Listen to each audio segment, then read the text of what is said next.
Mas vamos falar agora sobre essas dores que muita gente diz sentir nessa época do ano. Eu vou conversar agora com o Dr. Boris Cruz, que é médico reumatologista. Boa tarde, doutor. Explica para a gente, existe alguma causa, alguma razão para algumas pessoas sentirem mais dor nessa época do ano?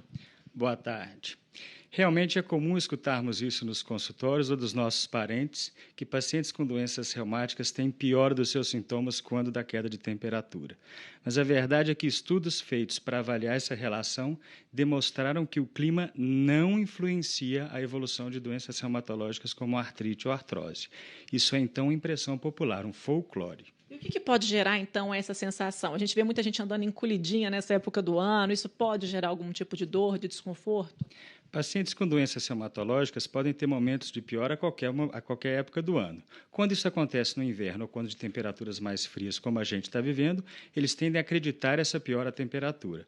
Mas a verdade é que ela não vai influenciar diretamente a doença reumatológica. Algumas pessoas podem ser mais sensíveis ao frio de uma maneira geral e ter um desconforto pior quando de temperaturas mais baixas, e isso pode mudar um pouco a percepção que elas têm de dor ou desconforto, mas a verdade é que isso não vai mudar a evolução da doença. Isso não tem nenhuma relação com uma patologia, mas é mais uma sensação mesmo? Sim, algumas pessoas vão se sentir melhores no calor, outras pessoas se sentem melhor no frio.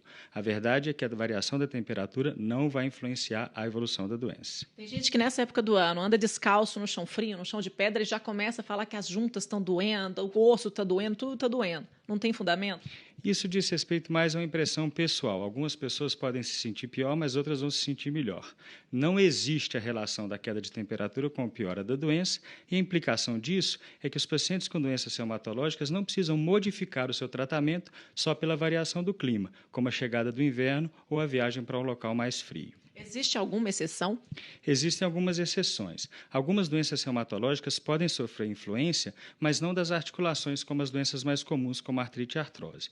Na síndrome de Sjögren, por exemplo, os pacientes podem ter olho seco e boca seca que pioram quando do inverno mais seco e mais frio.